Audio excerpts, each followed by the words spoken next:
शहीद ज़ुल्फ़िकार अली भुट्टो जी वरसी जो रिथियल जलसो मुलतवी कयो वञे, न त 4 अप्रैल ते लाड़काणो हाई कोर्ट बार जा वकील मिली करे बिलावल भुट्टो ज़रदारी जे अॻियां एहतिजाज कंदा। इहा ॻाल्हि हाई कोर्ट बार लाड़काणो जे सदर अतर अब्बास सोलंकी मीडिया सां ॻाल्हाईंदे कई।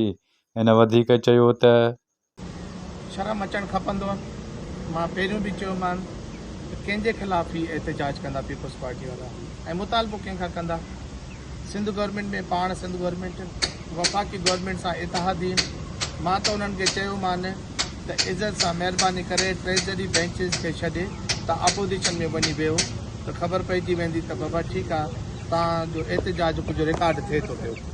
हाणे त साॻी ख्वारी थियनि, मना कई असें त बाबा माण्हू तव्हांसे न निकिरंदा। हाणे त जिते हर को मीम ठाहे ऐं हर माण्हू तंज़ वेठो थो करे, ईअं 5 माण्हू ॾेखारे चवंदा समुंड थी फुली पियो। उहो त बुक जेतिरा बि न आहिनि माण्हू नाने उन्हनि ते इहे सभु तस्वीरूं अची वियूं तव्हांजे साम्हूं ऐं भरम पंहिंजो टोड़े छॾियनि। भरम जेको रहियल आहिनि उहो भरम उन्हनि जो रहिजी वञे आहे, पर टोड़े छॾियनि। हाणे बि चवान थो त 4 अप्रैल वारी वरसी वारो प्रोग्राम कैंसिल कर, छो त मां अॻे बि चयो किथे, हाणे बि चवां थो हिते मेहर में अची तव्हां दोस्तनि जे साम्हूं बि चवां थो थी सघे थो अञा 2-3 ॾींहं आहिनि, असां फ़ैसिलो कंदासीं, गॾियल फ़ैसिलो। डिस्ट्रिक्ट बार आहे, असां हूं असांजी ॿियूं बार्स बि आहिनि डिवीज़न जो, सियासी समाजी तंज़ीमूं बि आहिनि।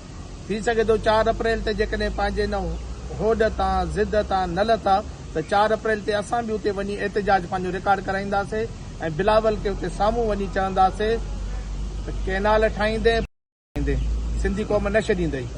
ऐं मां इहो बि ॿुधाइणु चाहियां थो त हीउ जेको हिननि जो टोपी ड्रामो आहे, हे सिंधी क़ौम सम्झी वई अथव ऐं असांजी जिदोजहद हलंदी। 21 ॾींहंनि में असांजी जिदोजहद दाख़िल थी चुकी आहे, इहा हलंदी तेसि ताईं जेसिताईं केनालनि जो फ़ैसिलो वापसि न थींदो या जेसिताईं मुंहिंजो टेन्योर आहे। पर जेकॾहिं मां सदर न बि रहियुमि साल खां पोइ त इंडिविजुअल कंहिंजे न कंहिंजे कॾ वञी कंहिं न कंहिं पार्टी सां सियासी समाजी तंज़ीम सां या पंहिंजा 5 दोस्त वठी पोइ बि मुंहिंजी तहरीक हलंदी जेसिताईं मुंहिंजी जान आहे या जेसिताईं इहो फ़ैसिलो वापसि नथो थिए। ॿिन्ही मां हिकिड़ी शइ ख़तमु थियणी आहे।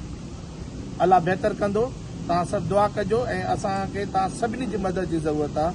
हाजी साहब सां मुलाक़ात थी आहे असांजी, बुरड़े साहब सां। हिननि खे बि गुज़ारिश इहा आहे, हिननि जा दोस्त ही सभु हूअं ई न में आहिनि, पर मूंखे हैरत थी लॻे ज़मींदार जेको तबिको आहे उहो चाहे पीपुल्स पार्टी जो आहे चाहे अपोजिशन जो आहे, ज़मींदार तबिको तव्हांखे नज़र अचे थो त महिरबानी करे मूंसां हुननि जूं पोस्ट शेयर कजो। तव्हां मीडिया वारनि खे मां चवां थो ज़मींदार तबिको किथे आहे।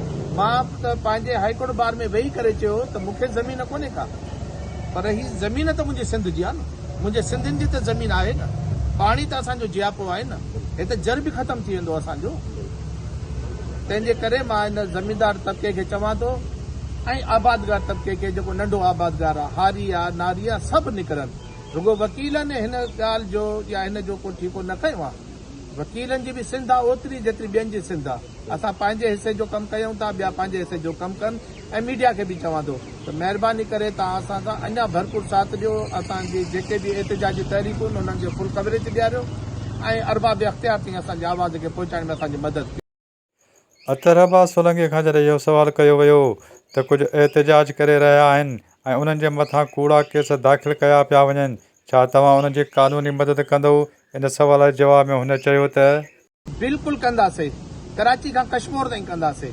काथे बि कहिड़ो बि तव्हां पॉइंट आउट कजो, कंहिंजे बि ख़िलाफ़ FIR दाख़िल थिए थी, न सिर्फ़ु उन FIR सां मुंहुं ॾींदासीं, पर उन FIR दाख़िल करणु कूड़ी FIR आहे न। एहतिजाज त असांजो राइट आहे न।